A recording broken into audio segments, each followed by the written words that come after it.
C'est Radio Metal, c'est le Metal Morning Show que tu écoutes.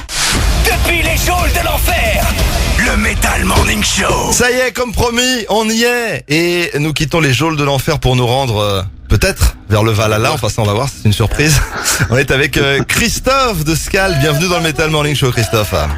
Salut Eric, salut Arnaud. Bon, alors c'est un grand plaisir de t'avoir. Le dernier album de Scald évoque le peuple caché. Et c'est marrant pour quelqu'un comme toi qui a un peu la réputation de vivre un peu caché aussi à l'écart du monde. De te montrer que quand tu l'as décidé, tu te reconnais un petit peu dans ce peuple caché scandinave. Alors j'avais pas vu le truc comme ça, mais en effet, ça marche. Non, moi j'avais envie de parler plutôt du peuple caché, mais pas de la caricature islandaise, plus ce que nous ne savons plus voir, ce qui nous entoure tout le temps, mais qu'on ne sait plus voir. Voilà, c'était plutôt de ça dont je voulais parler. Alors justement, là, plutôt que de ma pomme. T'as pointé du doigt directement, voilà, quelque chose dont je voulais te parler, c'est que on a l'habitude, surtout dans le milieu du métal, de voir des mecs qui, quand ils veulent parler des trolls ou même de manière générale de la mythologie scandinave, en font plutôt soit des chansons à boire, soit des chansons ultra guerrières. Toi, t'es encore dans une autre approche. Déjà, tu vois ça, enfin, tu traites ça de façon, on va dire, plus sérieuse et plus posée. Ah, sérieux, je sais pas si c'est sérieux. En tout cas, je m'appuie sur des écrits anciens, sur la manière dont les anciens parlaient de ce peuple caché, plutôt que sur les petits lutins rigolos ou les trolls grimaçants en pierre qu'on voit maintenant au cinéma, tout ça. Ouais. Donc, je sais pas si c'est sérieux. Je pense que c'est pas très sérieux d'ailleurs. C'est assez espiègle, mais c'est la malice des choses qui nous entourent, quoi. Tu parlais tout à l'heure du peuple caché à la manière islandaise. Tu sais, t'as vu ce documentaire peut-être qui est sorti il y a maintenant une quinzaine d'années qui s'appelait Enquête sur le peuple invisible ou le peuple caché, justement, où des Français étaient partis en Islande pour interviewer des Islandais sur ces croyances-là. Ah oui, ça. Je me souviens de ça. Ouais. Avec le contour du rocher pour faire passer des routes. Voilà, c'est ça. Oui, ça fait partie de tous les clichés, un peu toutes les images d'Épinal qu'on a quand on parle des elfes, des trolls en Scandinavie. On a notamment, toujours cette histoire du gouvernement qui avait cédé une fois en faisant contourner un bosquet supposé habité par des elfes. Habité par des elfes, ouais. Ah, je pense que sur le dernier album, il y a une chanson qui parle d'une route islandaise qui existe toujours, mais qui est la route la plus courte pour aller de je ne sais plus où à je ne sais plus où. Des noms de toute façon à la mort moelle. Ouais. Tout le monde préfère faire des détours parce qu'on peut faire des mauvaises rencontres sur cette route. Donc quand on l'emprunte, on va très vite. C'est une route où il faut aller très très vite. Voilà. Arnaud, quelque chose?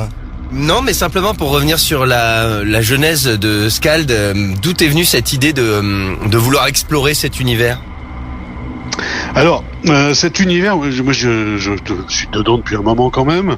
Je compose dans un studio troglodyte. Ouais. Une chapelle, c'est une chapelle troglodyte même. Ton studio. Exactement. Ouais. C'est une chapelle du XIe siècle creusée dans la roche. Je suis là. Alors, vous m'avez présenté comme une sorte d'ours tout à l'heure. C'est vrai que c'est pas nous, hein. C'est la réputation que tu te traînes. Je sais que tu te traînes cette réputation de grizzly. Je sais. Mais je sais. Donc je suis dans ma tanière et je suis à l'écoute des tout petits bruits. Voilà. Donc des tout petits bruits ou des toutes petites présences. Ça me plaît d'être à l'écoute de ça. Donc en fait, peuple caché, je me sens un peu à l'aise pour en parler, en tout cas pour le ressentir et essayer de le faire ressentir à d'autres. Alors pour repartir encore plus loin, pour repartir jusqu'à votre enfance, Christophe de Scald, si je me trompe pas, tu es originaire d'un coin en Touraine où il y a des fortifications qui étaient prévues à l'origine pour repousser les invasions vikings, c'est ça, hein? Ou je me trompe pas? Exactement. Alors, c'est la question que j'ai envie, la vallée du Loir. C'est quand même ancré, ouais. La question que j'ai envie de te poser, est-ce que t'as pas un petit peu honte en tant qu'enfant du pays d'avoir finalement, des siècles plus tard, fait rentrer les vikings par le biais de ta musique? Hein? Alors, c'est quoi cette affaire? Mais, alors, honte non. Honte non. Je pense que à l'époque, c'était une bonne chose d'empêcher ces remontées vers Chartres et Paris. Ouais. Voilà, parce que c'était un peu violent, sans doute moins que ce qu'on a raconté au final. Ça a été transmis, c'était quand même de petites équipées, mais bon, ça devait être terrifiant tout de même. Mais moi, je l'ai fait rentrer sans la hache entre les dents. Ça fait une vraie différence, quoi. Voilà. Et plus sérieusement, est-ce que tu saurais, toi, expliquer pourquoi, ayant grandi dans un coin où les châteaux médiévaux ont été construits par les Français pour repousser les Scandinaves, toi, tu t'es finalement plutôt tourné vers ces traditions et cultures scandinaves que vers les traditions, on va dire, et cultures et mythes de ta terre d'origine, entre guillemets. Bon. Bon, alors, l'expliquer, je sais pas, c'est un ressenti, mais pour moi, c'est un mélange. Je fais pas une distinction aussi énorme entre la Bretagne, la Normandie et la Scandinavie. Pour moi, c'est la même terre. D'ailleurs, le deuxième album parlait un peu de ça, de l'époque où la mer était plus basse et où les terres, où on traversait tous, on pouvait passer d'un territoire à l'autre à pied. Ouais. C'est c'est il y a longtemps, mais pour moi, c'est il y a pas longtemps. On parle de 6000 ans. C'est rien pour un ours. Et donc, en fait, pour moi, c'est un peu caricatural, mais tout ce qui est au nord de la Loire, c'est le nord. Ouais. Ça commence là, c'est le sud du nord, et voilà. Après, donc pour moi, on retrouve les mêmes légendes, les mêmes histoires. C'est pas si éloigné que ça. Et pour trouver l'inspiration, du coup, tu te lances dans des recherches, tu vas dans les anciens livres, etc. Ou est-ce que tu te laisses simplement pénétrer par ce que t'as envie de dire? Alors c'est un mélange. Je m'appuie sur les écrits anciens parce que je trouve ça important, parce qu'il y a énormément de choses en plus qui nous sont parvenues, surtout du Nord. Hein. Ouais. C'est par rapport à plein d'autres régions, c'est génial. Donc je m'appuie sur en fait, je m'appuie même sur un livre particulièrement qui est le Codex Regius. Voilà, c'est ma base. Et après, je mélange un peu tout ça pour pouvoir y passer des messages un peu plus personnels aussi. Et surtout, garder une approche toujours non guerrière et toujours un peu magique. Voilà. Tu parles de faire passer des messages avec du chant en vieux norrois, c'est pas forcément ultra évident, t'as pas choisi la solution de facilité. Est-ce que c'est volontaire? Si on veut cacher des trucs, c'est... Voilà, j'allais te demander, est-ce que c'est volontaire? C'est-à-dire, est-ce que finalement, les paroles en elles-mêmes sont pas si importantes que ça, presque comme des incantations magiques et que le message passe par une ambiance ou la mélodie, la musique? Oui, tu as raison, ça passe avant tout par le ressenti des mélodies, des timbres de voix, de la manière de porter le truc. Mais je fais quand même gaffe, très attention à ce qui est dit et à la manière dont les mots se mélangent. De toute façon, dans la poésie skaldique, il y a déjà énormément de degrés d'écoute. Ce sont des périphrases, on peut entendre différentes choses selon le point de vue on écoute. Et donc, je vais encore plus loin dans ce truc-là en mélangeant des phrases. Dans ce cas, il y a beaucoup de textes qui se mélangent, qui ne sont pas les mêmes textes. Et donc, ça fait beaucoup de choses à écouter et ça fait des petits sortilèges. C'est intéressant. Alors justement, à ce sujet-là, c'est vrai qu'il y a des formules magiques qui sont cachées dans les textes là du dernier album. Alors, ils sont pas cachés, ils sont... pour moi, si, parce que je parle pas vieux norrois aussi, tu les as planqués. Ça a toujours été le cas, même sur les albums... même sur les albums précédents. Il y a des petites formules pour empêcher un fantôme de sortir d'un tumulus, par exemple, ce genre de choses. Mais c'est des choses qu'on retrouve sur les pierres runiques, et ce sont des formules... Voilà, il y a toujours des petites formules chamaniques ou magiques, voilà. Mais rien de néfaste, jamais. Tu t'y es essayé un petit peu, toi? T'as pratiqué un peu, ou ça reste purement esthétique, on va dire? Est-ce que je suis un grand magicien? Non, oui. Un mage non plus. Ah bon. Par contre, la magie m'intéresse. Oui, la magie. Une autre manière d'appréhender les choses, ça revient. C'est la même chose que d'écouter le peuple invisible, que nous ne voyons plus. Oui, je pense qu'il il existe plein d'autres choses autour de nous. On est un peu des œillères, quoi. Arnaud? Non, mais c'est vraiment le skald typique, parce que le skald c'est le poète scandinave. Donc ça, voilà, Christophe, c'est vraiment un vrai skald, même s'il est il est pas vraiment scandinave, il est en tout cas dans le cœur. Et pour revenir à des choses plus terre à terre, justement, il y a des concerts, il y a des représentations qui sont prévues. Alors oui, là on sort il y a peu de temps d'une grosse tournée européenne et scandinave, justement. En France, j'entendais. Voilà. Et en France, alors il y a des choses en France et en Belgique qui arrivent très très vite. En avril, on sera déjà sur 2 festivals, dont Troll et Légendes. Oui. Tout le monde. J'ai l'impression Troll et Légendes, c'est incroyable cette affiche qu'ils sont en train de dévoiler. Il y a tout tout le monde, tous les groupes qui peuvent être plus ou moins apparentés à ces univers-là. Ils ont annoncé Tyr il y a pas longtemps aussi, qui viennent des îles Féroé, j'ai vu, il y a tout le monde, quoi. Et il y a tout donc c'est génial, c'est l'ambiance de ce festival, c'est pas vraiment un festival, cette convention, je sais pas comment il faut dire, c'est absolument super. Il y a aussi Échos et Merveilles un peu plus tard dans l'année, deux mois plus tard, sur la même formule. Donc ça, c'est des dates vraiment cool à faire. Après, on va partir un peu aux États-Unis et au Canada. Donc ça aussi, pour la France, c'est. Mais nous revenons.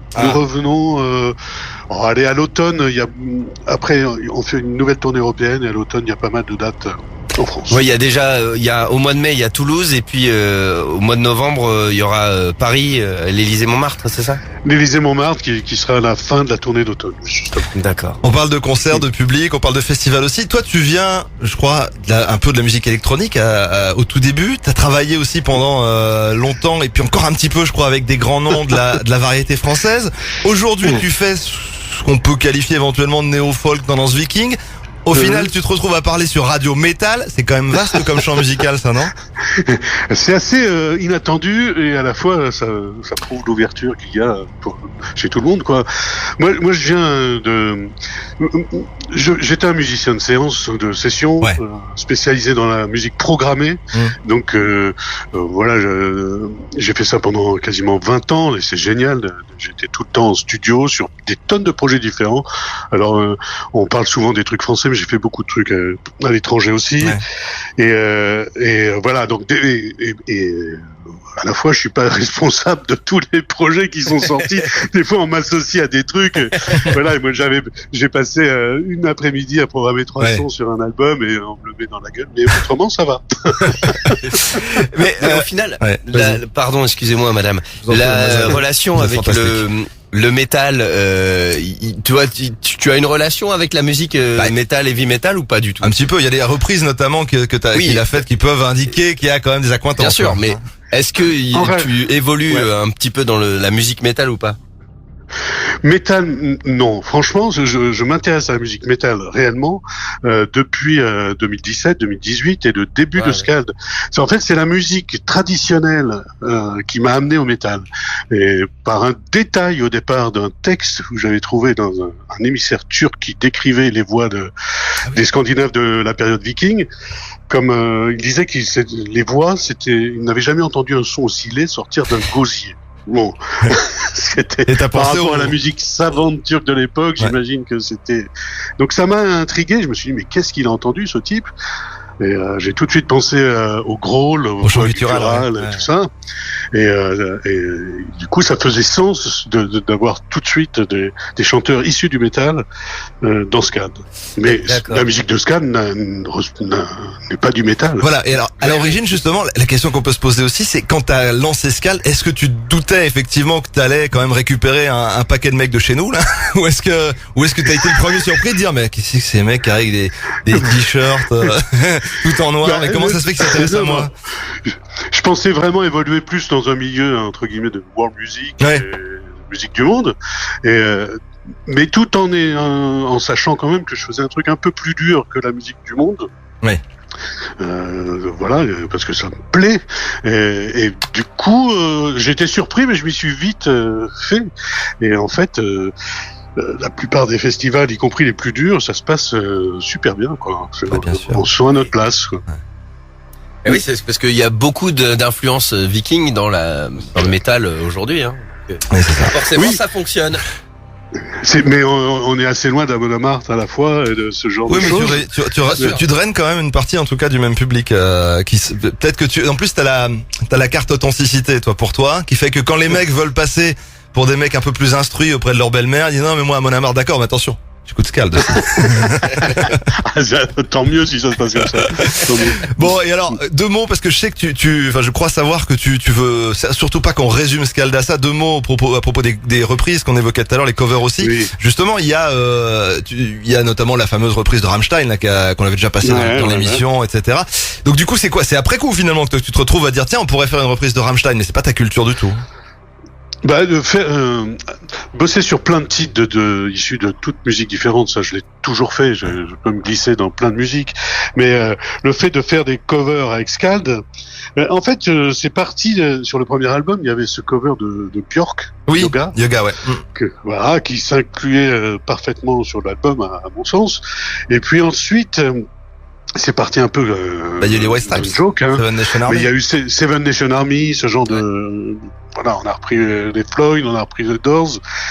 Mais c'était un bonus. Ce qui s'est passé, c'est que aux États-Unis, c'est ce que les gens écoutent le plus. Ouais. Les gens écoutent plus Skald sur Seven Nation Army que sur Ovalala, par exemple. Donc... on est content de plaire aussi à ce public-là, mais Skald n'est pas un groupe de covers. D'ailleurs, on joue pas les covers sur scène, jamais. On va être déçus aux États-Unis. Voilà. Et moi, je suis très content de la reprise de Forest sur le. Il y a Forest des Cures aussi, ouais. Ah. Et je trouve qu'elle a toute sa place, même au niveau du sens sur l'album. Et c'est vrai que le Rammstein, c'est plus un challenge, quoi. C'est un clin d'œil. Ouais. À un moment, on s'est dit, allez. Rammstein, on aime, ok. Duaz, c'est le truc le plus connu, ok, on y va. On prend pas une guitare, pas une batterie, pas une basse, rien d'électrique, et on regarde ce qui se passe. Et ça, voilà. Ça marche. Christophe, ça donne ça. de Skald, Christophe le Skald d'ailleurs, était avec nous. Le Skald de Skald. Alors Christophe de Skald, parce que même si c'est vrai que Christophe est la ligne directrice de Skald, il y a beaucoup de monde qui évolue, ça change beaucoup, mais en tout cas tout le monde est investi toujours dans le projet, et ça il faut bien que tout le monde en soit conscient également. Bravo collectif Skald. Christophe, qu'est-ce qu'on est, donc pas une cover du coup, mais qu'est-ce qu'on écoute pour ce qui est de Skald, extrait du dernier album? Ah, vous voulez écouter un truc de l'album? Ah ouais. Lyosalfur. Allez, ça m'arrange que ce soit qui le prononce. On écoute ça. C'est extrait du dernier album de Skald qui évolue dans l'univers du peuple caché. Et Christophe qui n'est pas si caché que ça finalement, parce qu'on a passé un bon moment avec lui ce matin dans le Metal Morning Show. Merci Christophe, et puis on se dit à bientôt, peut-être sur un des festivals, pour les légendes, et sur la tournée aussi. À bientôt. Avec plaisir. Ciao.